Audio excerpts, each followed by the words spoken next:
The day my grandmother died, I inherited two things: her fortune and her wisdom. Sometimes, she had written in her final letter, "People show their truest selves only when they think you have nothing." I was 23 when I received that letter, along with documents detailing my inheritance: $50 million in diversified investments, real estate holdings across 3 continents, and controlling shares in several major corporations. My grandmother, Eleanor Wright, had built an empire from nothing, but she'd done it quietly. The world knew the businesses, but few knew the woman behind them. My parents never understood her. To them, Eleanor was just the frustratingly frugal mother-in-law who refused to fund their lavish lifestyle. They didn't know she was actually one of the wealthiest women in Chicago. That was exactly how she wanted it. Sophia, my mother's voice cut through my thoughts as I sat at our dining room table, still holding the letter. Did that grandmother of yours leave us anything useful, or was it just another collection of her precious books? I looked up at Diana Maxwell, the woman who had spent the last 20 years trying to mold me into her version of the perfect daughter and failing miserably. She stood in our kitchen doorway, immaculately dressed as always, disappointment etched into every line of her face. "Just books," I lied smoothly, tucking the letter away. "And some old photographs." She sighed dramatically. Typical. That woman never understood the importance of maintaining proper social standing. Do you know what the Hendersons would say if they could see our 10-year-old car? I did know. I'd heard about the Hendersons, the Blackwells, and every other family my mother desperately tried to impress for the past 2 decades. Their opinions mattered more to her than oxygen. "I'm sure they're too busy with their own lives to care about our car, Mom." "That's exactly the kind of attitude that worries me," she snapped. "You're just like her. No understanding of how the world really works. Thank God Alexander has more sense." Ah, yes, Alexander, my younger brother, the golden child. Even now, at 20, he had never worked a day in his life. Why should he? Mom and Dad funded his every whim, from his failed startup ventures to his collection of luxury watches. Speaking of Alexander, my mother continued, brightening considerably, "He's just been accepted into Harvard Business School. Your father and I are throwing a celebration dinner tonight. All the right people will be there. Wear something appropriate." Her eyes swept critically over my simple dress and minimal jewelry. I nodded, not mentioning that I'd graduated summa cum laude from Northwestern's business school last year. There had been no party for that. Instead, my parents had spent that weekend at Alexander's amateur golf tournament. Later that evening, I sat in my small apartment above the bookstore where I supposedly worked, reviewing my grandmother's documents. The bookstore job was actually a front. I owned the building and 3 others on the block through one of my grandmother's holding companies. But as far as my family knew, I was just a struggling bookkeeper, living paycheck to paycheck. My phone buzzed with a text from my father. "Don't be late tonight. The Blackwells are bringing their son James. Wear the blue dress your mother bought you." James Blackwell. Of course, they were still trying to orchestrate that match, seeing him as my ticket to proper society. If they only knew that I could buy the Blackwells company 3 times over. I arrived at my parents' house precisely on time, wearing a simple black dress instead of the gaudy blue one my mother preferred. The valet? Yes, they had hired a valet for the evening. Gave me a sympathetic look as I handed him the keys to my modest Honda Civic. Inside, the house was transformed.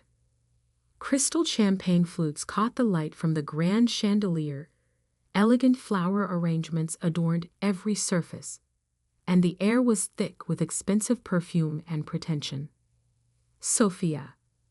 My mother's voice carried across the foyer, tight with barely concealed irritation. I thought I told you to wear the blue dress. This one was clean, I replied simply. She closed her eyes briefly, gathering patience. At least try to make a good impression on James.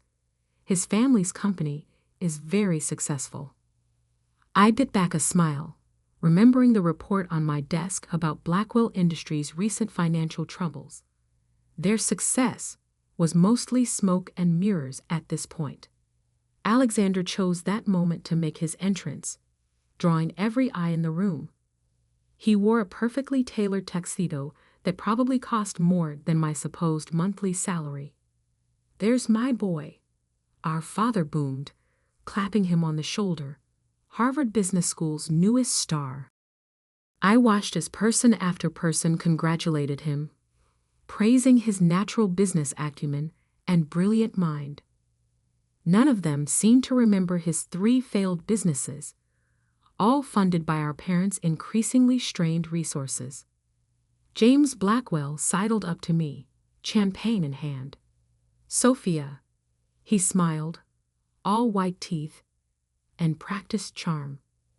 "Still working at that little bookstore?" "Someone has to pay the bills," I said mildly. He laughed as if I'd told a particularly amusing joke. "You know, my family's company always has positions available for motivated individuals. I'll keep that in mind." The evening continued in this vein, a parade of wealth and subtle condescension. I watched my parents fawn over Alexander, making endless excuses for his past failures while pointing to his imagined future successes. But beneath the sparkle and shine, I could see the cracks. The way my father's hand shook slightly as he signed the catering bill. The tight look around my mother's eyes when someone mentioned their recent vacation, actually a desperate business trip to save a failing investment. They were in trouble, though they'd die before admitting it. Years of funding Alexander's expensive education, failed ventures, and extravagant lifestyle had taken their toll. The mansion they were so proud of, the one they'd remortgaged 3 times to maintain appearances, was slowly slipping through their fingers.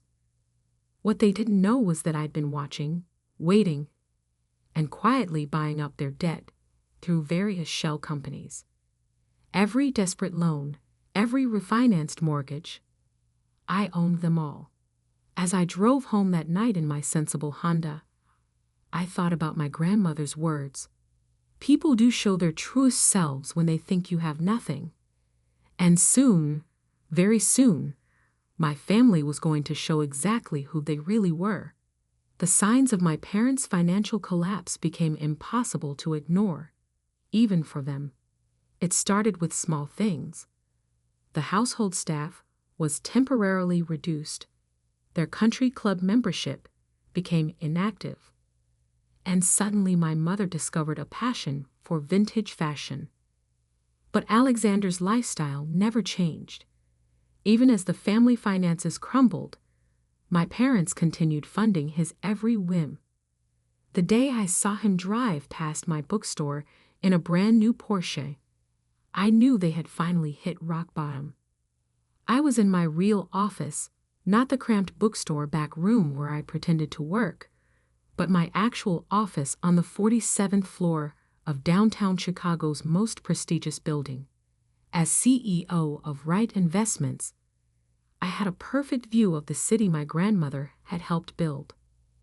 "Miss Wright," my assistant Sarah buzzed in. "Your brother just made another withdrawal from your parents' emergency fund." I pulled up the banking records on my screen. There it was, $175,000 transferred to a luxury car dealership. Money they definitely didn't have. "How much do they have left?" I asked, though I already knew the answer.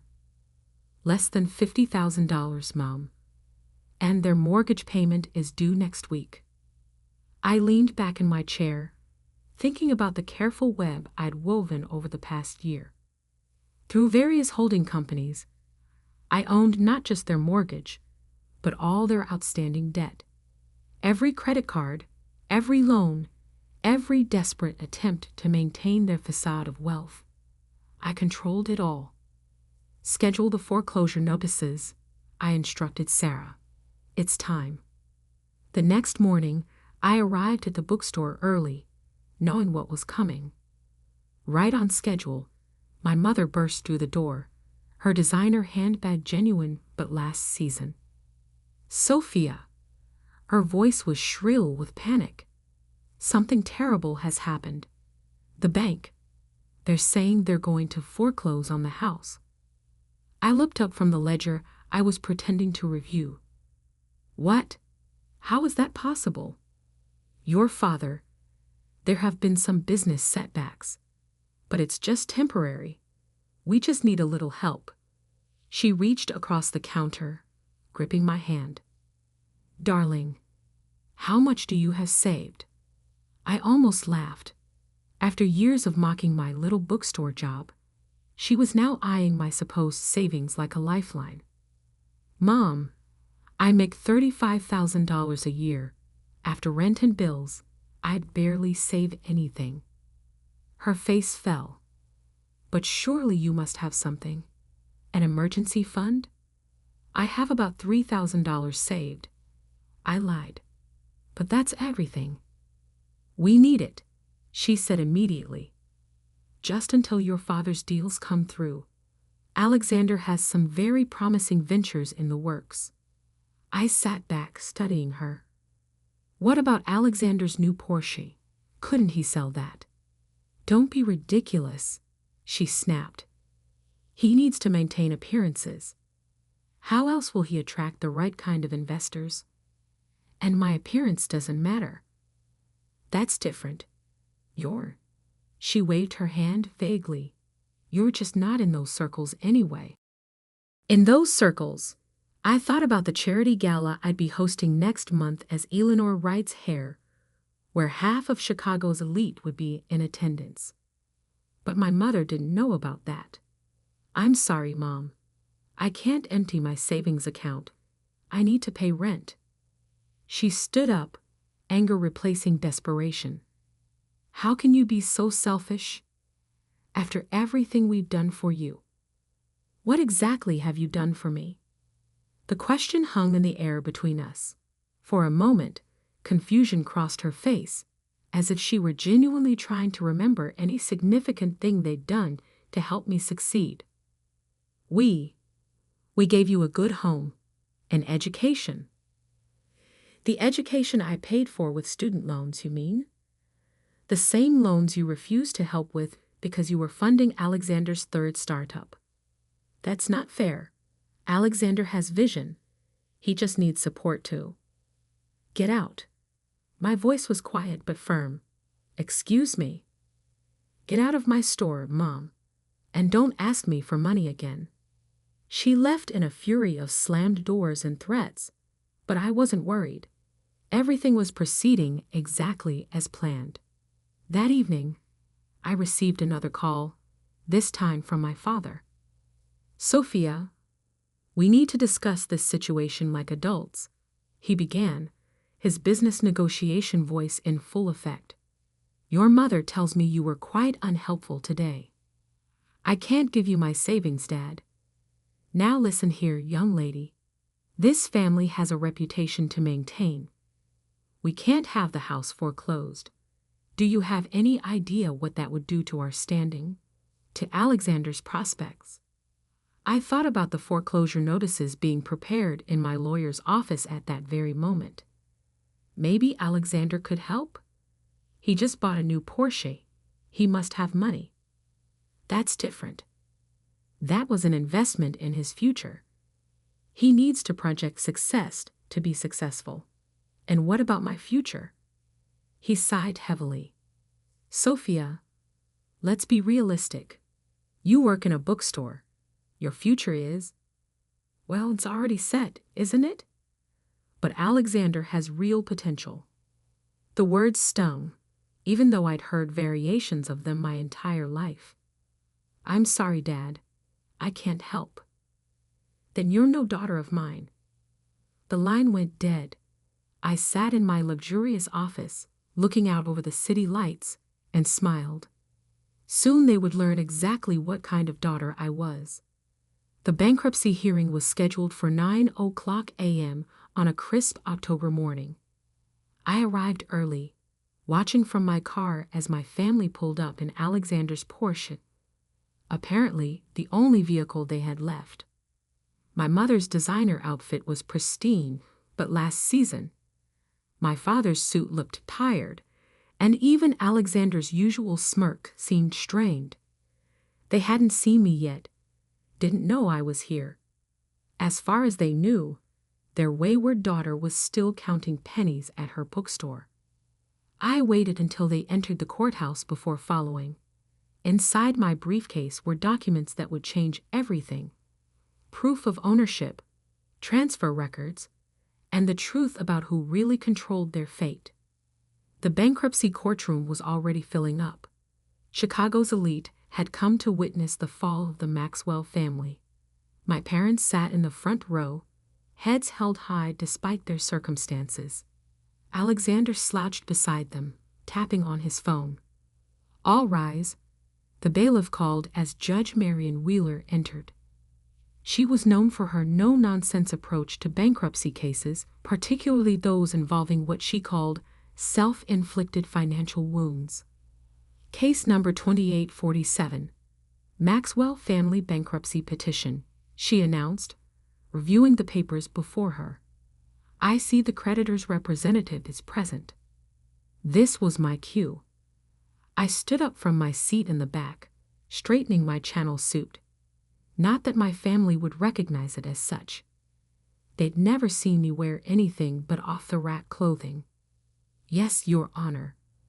Sophia Wright, representing Wright Investments. The reaction was immediate.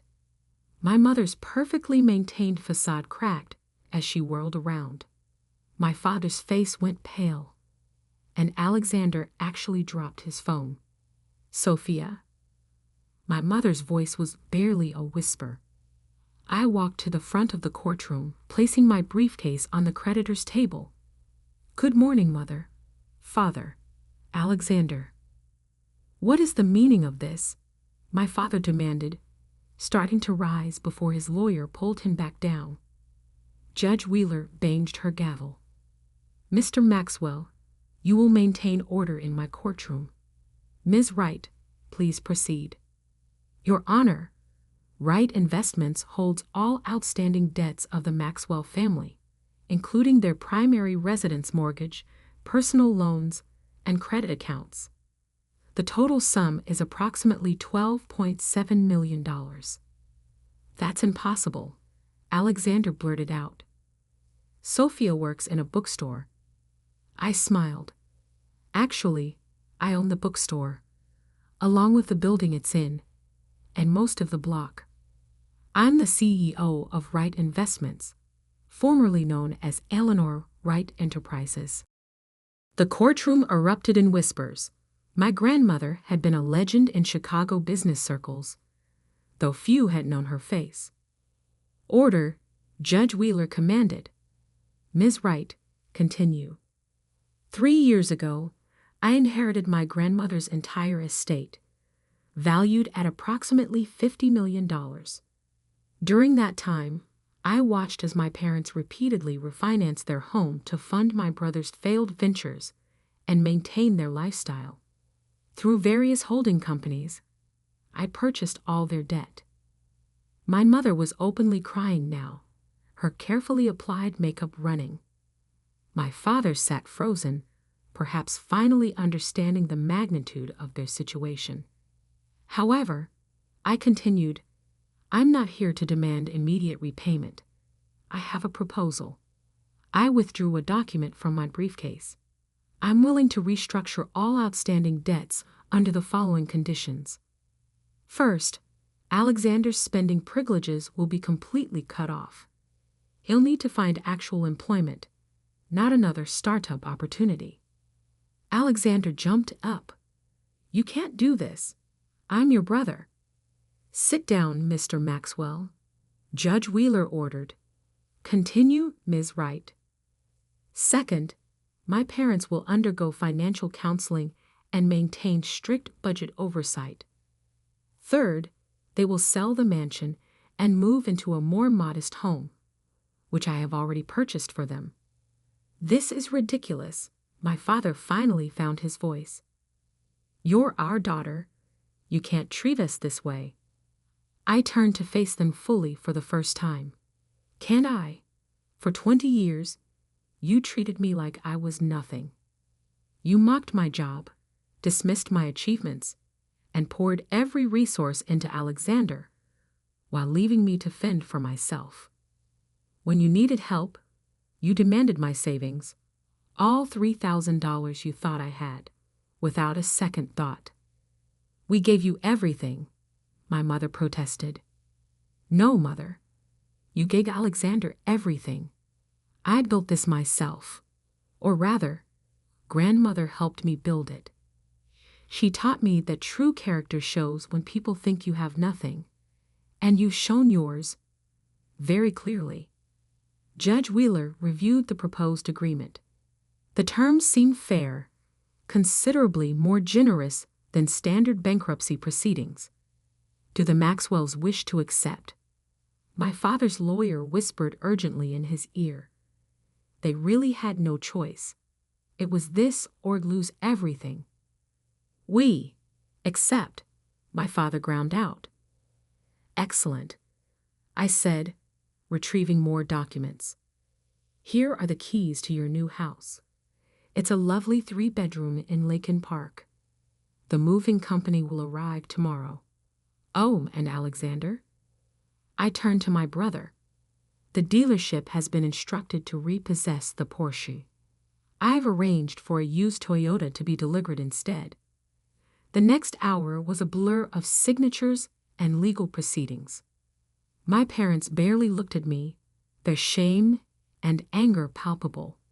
Alexander stormed out as soon as he could, probably to move money I'd already frozen. As I left the courthouse, I heard quick footsteps behind me. "Why?" My mother's voice was small. "Why did you let us fall so far before revealing the truth?" I turned to face her. "Because you needed to learn. Money isn't what makes a person valuable, Mother. Neither are appearances or social standing. I wanted you to understand what it feels like to be judged for your bank account rather than your character. And now, will you ever forgive us?" "That depends on you. The house I bought you is nice. Not luxurious, but comfortable. Your new budget is reasonable. Not extravagant, but adequate. What you do with this second chance is up to you." I walked to my car, not the Honda Civic they were familiar with, but a sleek Mercedes I'd kept hidden until now. "Oh, and Mother," I called back. "That blue dress you wanted me to wear to Alexander's party, I bought the company that makes it last year. They've discontinued that particular style. It was hideous." The look on her face was worth every second of the past 3 years. 3 months later, I sat in my office reviewing reports. My parents had actually stuck to their budget, attending financial counseling without complaint. Alexander had finally taken a real job, entry level, of course, and was learning what actual work felt like. On my desk sat a new photo frame containing an old picture of my grandmother and me in front of her favorite bookstore, the same one I now owned. Her words from that final letter still rang true.